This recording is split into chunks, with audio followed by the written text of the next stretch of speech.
दिल्ली की एक छोटी सी बस्ती में गौरव और रीना रहते थे। गौरव ऑटो चलाता था। वो पढ़ा लिखा नहीं था, पर अपनी बहन रीना से बहुत प्यार करता था। रीना कॉलेज जाती थी, पढ़ाई में बहुत तेज थी। गौरव अपनी बहन को अच्छी जिंदगी देना चाहता था। उसके सारे सपने रीना से जुड़े थे। रीना भी अपने भाई से बहुत प्यार करती थी। भैया, आप मुझे कभी समझते ही नहीं हो। रीना, मैं तुम्हारी हर जरूरत पूरी करने की कोशिश करता हूँ, पर कभी कभी पैसे कम पड़ जाते हैं। गौरव और रीना में अक्सर नोकझोंक हो जाती थी। रीना को लगता था कि गौरव उसे समझता नहीं है। गौरव अपनी बहन की जरूरतें पूरी करने की पूरी कोशिश करता था, पर कभी कभी उसकी कमाई कम पड़ जाती थी। गौरव रोज सुबह जल्दी उठता और देर रात तक ऑटो चलाता था। वो चाहता था कि रीना की पढ़ाई में कोई कमी ना रहे।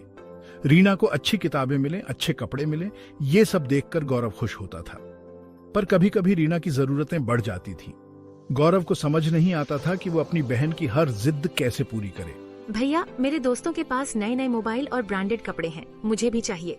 रीना, हम उनके जैसे अमीर नहीं हैं, हमें अपनी औकात में रहना होगा। रीना कॉलेज में अपने दोस्तों को देखती थी। उनके पास महंगे मोबाइल होते थे, ब्रांडेड कपड़े होते थे। रीना को भी अपने दोस्तों जैसा जीने का मन करता था। वो भूल जाती थी कि उसकी और उसकी दोस्तों की जिंदगी कितनी अलग है। एक दिन रीना ने गौरव से नया मोबाइल मांगा। उसने कहा कि उसका पुराना फोन खराब हो गया है और उसे पढ़ाई के लिए नए फोन की बहुत जरूरत है। गौरव अपनी बहन की जिद के आगे हार गया। उसने रीना से वादा किया कि वो जल्दी ही उसके लिए नया फोन खरीदेगा। भैया, मेरा फोन खराब हो गया है, मुझे पढ़ाई के लिए नया फोन चाहिए। ठीक है रीना, मैं जल्दी ही तुम्हारे लिए नया फोन लाऊंगा। पर गौरव के लिए नया फोन खरीदना आसान नहीं था। उसे समझ नहीं आ रहा था कि वो इतने पैसे कहां से लाएगा। उसने अपनी कमाई बढ़ाने की कोशिश की, पर फिर भी उसके लिए पैसे जमा करना मुश्किल हो रहा था। एक दिन गौरव ने सुबह से लेकर रात तक ऑटो चलाया। उस दिन उसने बहुत मेहनत की। उसे उम्मीद थी कि आज वो रीना के लिए फोन खरीद पाएगा। घर लौटते समय वो एक दुकान पर रुका और नया मोबाइल फोन खरीद लिया। रीना, ये तुम्हारे लिए। जब गौरव ने रीना को नया फोन दिया तो उसकी खुशी का ठिकाना न रहा। भैया, ये तो बहुत अच्छा है, धन्यवाद। रीना फोन देखकर बहुत खुश हुई। उसने गौरव को गले लगा लिया और धन्यवाद कहा। पर गौरव के चेहरे पर एक अलग ही उदासी थी। अगले दिन रीना का एक बड़ी कंपनी में इंटरव्यू था। उसे उम्मीद थी कि नौकरी मिलने पर वो अपने पैरों पर खड़ी हो सकेगी और अपने भाई का हाथ बटा सकेगी। इंटरव्यू के लिए रीना ने अपने भाई से पैसे मांगे थे। भैया, मुझे इंटरव्यू के लिए कुछ पैसे चाहिए। गौरव ने बिना कुछ कहे पैसे दे दिए थे। पर शाम को जब रीना घर लौटी तो बहुत उदास थी। उसका इंटरव्यू अच्छा नहीं गया था। उसे नौकरी नहीं मिली थी। भैया, मेरा इंटरव्यू अच्छा नहीं गया, मुझे नौकरी नहीं मिली।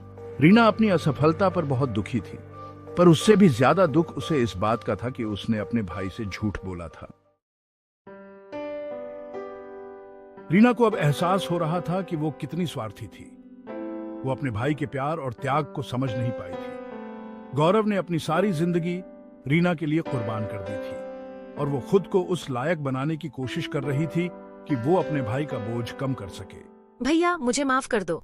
मैंने इंटरव्यू के लिए नहीं, बल्कि नए कपड़े खरीदने के लिए पैसे मांगे थे। रीना ने गौरव से माफी मांगी। उसने बताया कि उसे इंटरव्यू के लिए पैसे नहीं, बल्कि नए कपड़े खरीदने के लिए पैसे चाहिए थे। भैया, मुझे अब नौकरी नहीं चाहिए, मैं खुद कमाऊंगी और आपका ख्याल रखूंगी। रीना ने गौरव को बताया कि उसे अब नौकरी नहीं चाहिए। वो अब खुद कमाएगी और अपने भाई का ख्याल रखेगी। गौरव ने अपनी बहन को गले लगा लिया। उसे अपनी बहन पर बहुत गर्व हो रहा था। उसे एहसास हो गया था कि रीना अब समझदार हो गई है। रीना, मुझे तुम पर बहुत गर्व है। भाई बहन का रिश्ता दुनिया का सबसे अनमोल रिश्ता होता है। इस रिश्ते में प्यार, त्याग और समर्पण बहुत होता है।